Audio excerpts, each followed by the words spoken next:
जय हिंद दोस्तों, स्वागत है आप सभी का एक और नए वीडियो में। इसमें हम लोग विज्ञान का जो कि त्रैमासिक परीक्षा जो जुलाई 2026 में आपका कल होने वाला है, उसका आज हम लोग क्वेश्चन देखने वाले हैं। तो चलिए इस वीडियो को शुरू करते हैं।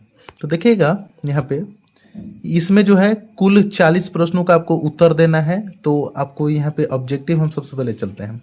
एक नंबर क्वेश्चन देखिएगा, बोल रहा है कि कार्य का एसआई मात्रक है। तो कार्य का एसआई मात्रक क्या होता है? तो जूल होता है, यानी कि एक का right answer option number C. आगे देखिएगा 2 नंबर, निम्नलिखित में से कौन सदिश राशि है? तो कौन सदिश राशि है? तो वो है त्वरण, यानी कि 2 का right answer option number B. 3 number, समय के साथ वेग में परिवर्तन की दर को कहते हैं। तो 3 का right answer option number C हो जाएगा, यानी कि त्वरण। अगर देखिए 4 नंबर, कोणीय वेग का मात्रक है। तो कोणीय वेग का मात्रक होता है 4 का right answer option number B, यानी कि रेड बटा सेकेंड। 5 नंबर, निम्नलिखित में से कौन सही है? तो कौन सही है? तो 1 न्यूटन बराबर होता है 1 किलोग्राम प्रति सेकेंड स्क्वायर। 6 नंबर, घर्षण बल हमेशा कार्य करता है। तो घर्षण बल हमेशा कहाँ कार्य करता है? तो गति के विपरीत दिशा में काम करता है, यानी कि 6 का राइट आंसर ऑप्शन नंबर सी।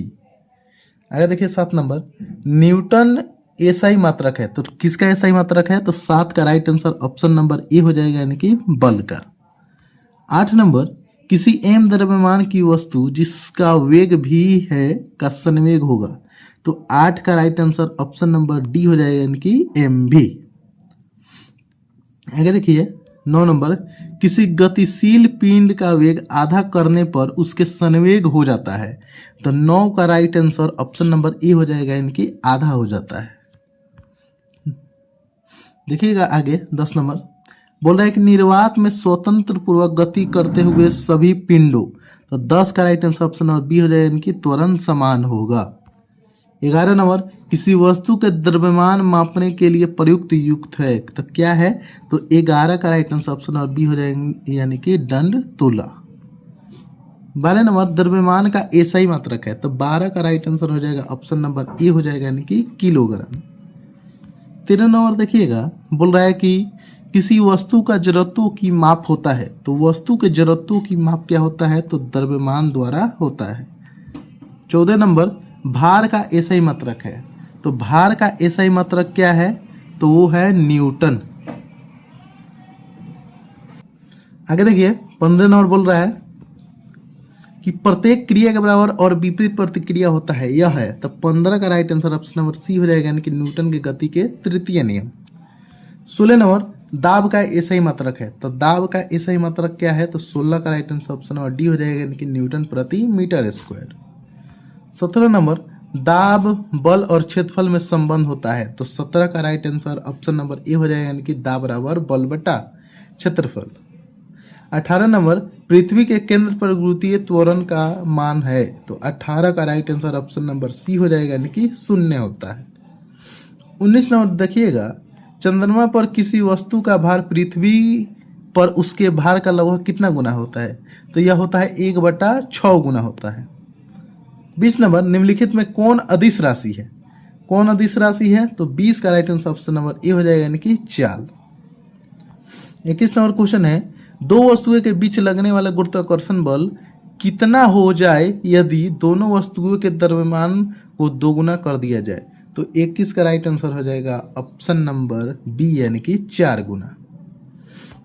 22 नंबर, गुरुत्वाकर्षण नियतांक यानी कि जो स्मॉल जी का मान होता है वो क्या होता है? तो होता है 6.67 इंटू 10⁻⁻11 न्यूटन मीटर स्क्वायर पर केजी स्क्वायर।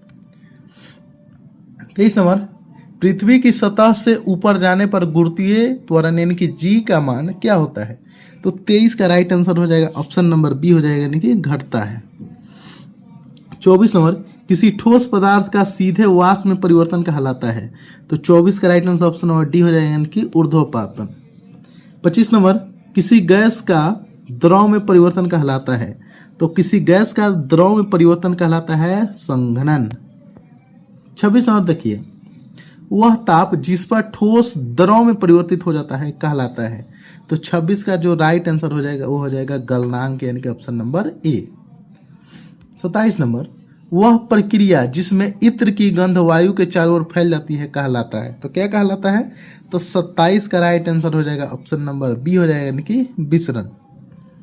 28 नंबर, निम्नलिखित में कौन वाष्पन की प्रक्रिया से उत्पन्न होता है? तो 28 का right answer option number B हो जाएगा, यानी कि ठंडक।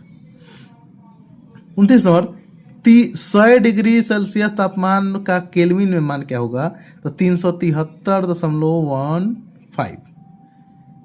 आगे देखिए 30 नंबर, सौर मंडल में प्लाज्मा अवस्था की उत्पत्ति का कारण। तो सौर मंडल में प्लाज्मा की उपस्थिति का क्या कारण है? तो 30 का राइट आंसर हो जाएगा ऑप्शन नंबर सी, यानी कि उच्च तापमान। 31 नंबर, हवादार जगहों पर द्रव के वाष्पन का वेग तो क्या हो जाता है? 31 का right answer option number B हो जाएगा, कि बढ़ जाता है। 32 नंबर, निम्नलिखित में कौन मिश्रण है? कौन मिश्रण है? 32 का right answer option number A हो जाएगा, इनकी बारूद हो जाएगा। 33 नंबर, निम्नलिखित में कौन टिंडल प्रभाव का प्रदर्शन करता है? तो कौन करता है? तो 33 का राइट आंसर हो जाएगा ऑप्शन नंबर बी, यानी कि दूध। 34 नंबर, निम्नलिखित में कौन तत्व है? तो 34 का राइट आंसर हो जाएगा ऑप्शन नंबर डी, यानी कि आयोडीन। 35 नंबर, निम्नलिखित में कौन रासायनिक परिवर्तन है? तो 35 का right answer option number D हो जाएगा, यानी कि कोयले का जलना। 36 नंबर देखिएगा, क्वेश्चन बोल रहा है कि रेत के सूक्ष्म कणों का जल में मिश्रण निम्नलिखित में किसका उदाहरण है? तो 36 का right answer option number C हो जाएगा, यानी कि निलंबन।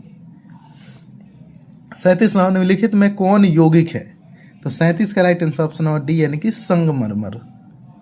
38 नंबर, किसी पदार्थ द्वारा अधिकृत स्थान कहलाता है। तो क्या कहलाता है? तो 38 का right answer option number D, यानी कि आयतन। 39 नंबर, निम्नलिखित में कौन ऊर्ध्वपातित हो सकता है? तो 39 का राइट आंसर ऑप्शन नंबर हो जाएगा बी, यानी कि अमोनियम क्लोराइड। 40 नंबर देखिएगा, किसी पदार्थ की इकाई आयतन का द्रव्यमान कहलाता है। तो 40 का right answer option number A, यानी कि घनत्व हो जाएगा। अगर आप चाहते हैं कि हम इसका सब्जेक्टिव भी क्वेश्चन लाएं तो आप कमेंट जरूर कीजिएगा। तो अगर इस क्वेश्चन का जो एग्जाम में आने के चांस है वो 70% है, हम 30% क्यों नहीं मानकर चल रहे हैं? क्योंकि हम भी ये किसी वेबसाइट से ही डाउनलोड किए हैं, क्योंकि बहुत सारे यूट्यूबर जो हैं वो फेक क्वेश्चन बना रहे हैं। तो हम आपको सीधे डायरेक्ट ही बोल देते हैं ये 70% आने का चांस है, आप तैयारी करके ही जाइएगा। तो मिलते हैं जल्दी किसी नेक्स्ट वीडियो में, तब तक के लिए जय हिंद, वंदे मातरम।